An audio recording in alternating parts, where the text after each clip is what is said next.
I don't have goals. I don't have ambition. I only want to be attractive. I only want to look good. I just want to be sexy. Fuck everything else. Nothing else matters. I just want to be pretty. I don't care. I don't care about shit. Do a replay, Nick, on it. Replay. Just and pause it, and then pause it. I don't have... So you say, me explaining to my parents that I just want to bartend and live my stupid little life until I get married and become a stay-at-home mom? Yeah. Is that what you're going for? Yeah, I feel like I said that. Like, I just want to be a mom. I want to pour my entire life into my kids. But, I mean, do you think that a guy who is able to support a family on one income is going to want to marry a girl who spent her best years bartending and doing nightlife and living her best life and partying? Yes, 100%. You think so? Yes. Yeah. Okay. Yeah. I'm in that situationship for a reason. We want the same thing ultimately, and he can make me a stay-at-home mom. If you could lay it out on the table for us, some of the things that you look for in a man, when you think about who's going to be the one who gives you his seed and you become a mother.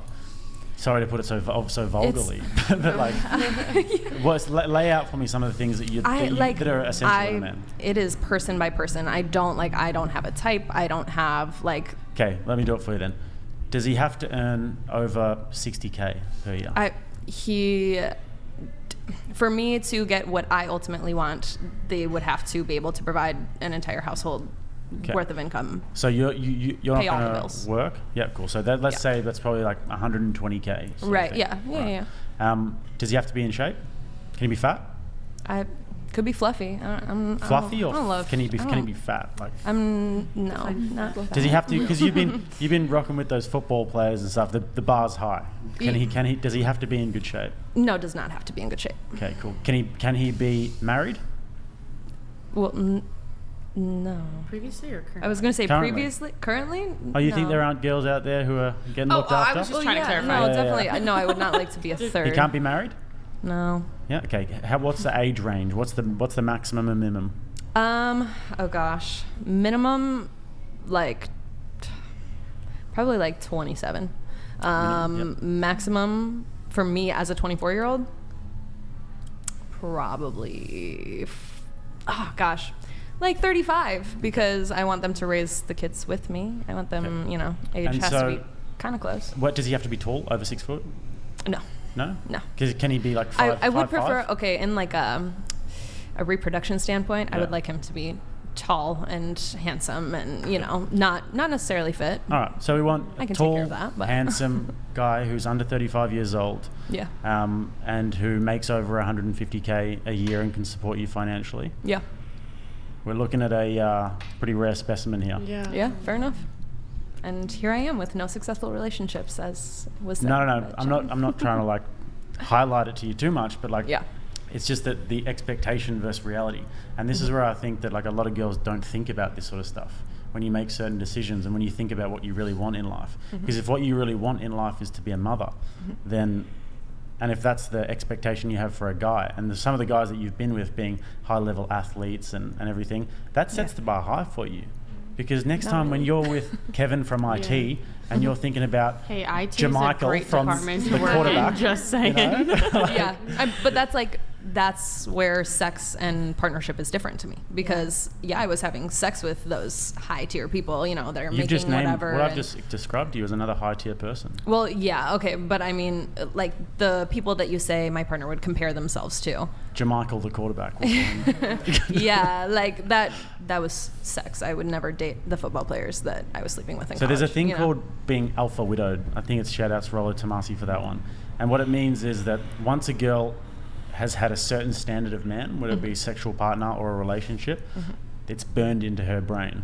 So when Kevin from IT is like having boring missionary sex with you, you're thinking about Jamichael, who had your face in the pillow. Right. And so that's burned into your brain. So you think like subconsciously, I would never allow myself to be with someone that doesn't meet that standard. No, it's just going to spell disaster for your future relationship. And you're going to resent him for that. And this is why when I say, like, this ties back to us not wanting girls to travel and stuff so much, is because when you have those certain life experiences that you guys call it, then it affects your relationships down the line. You might say, oh, but I want it. Why can't I have those life experiences?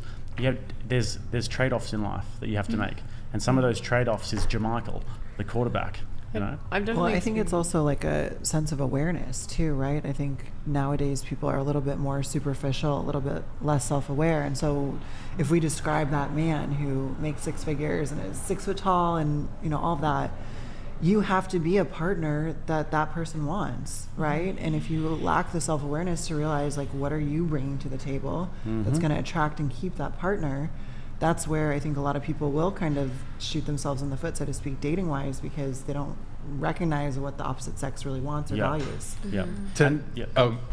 Well, to kind of add on to your thing with the whole alpha widow thing, I think where women typically get into trouble is once you've been with, and that could be sexually or could even, if you're able to secure a relationship, typically it's not going to be a long-term committed relationship, but maybe you'll be able to snag a guy for a friends with benefits or something. Once you've been with a certain tier of guy, certainly sexually, you're going to kind of compare all your future partners to that guy. And it might be just sexually, it could also just be if he's a certain level of physical attractiveness, maybe his status, maybe it's his personality. It could be any metric. Once you've been with a certain tier of guy, it's really hard to start to go and date a normal guy, because here's the thing, when it comes to securing sex, women can secure sex with men that are out of their league. Like that easy. Very easily.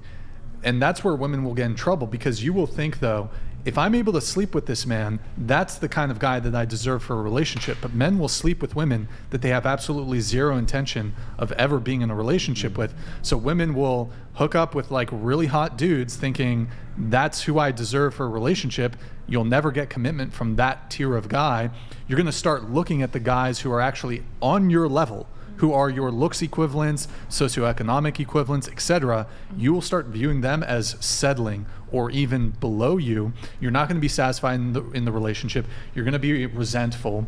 And the big difference, I would say, what, you disagree? Hold on, let me finish my point and then you can come in.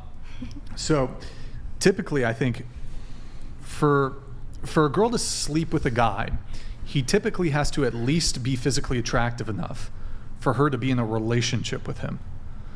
The reverse isn't really the case, though. Men will sleep with women of a physical attractiveness level that they would never be in a relationship with. But for a girl, as long, like for you to sleep with him, typically you'll make exceptions.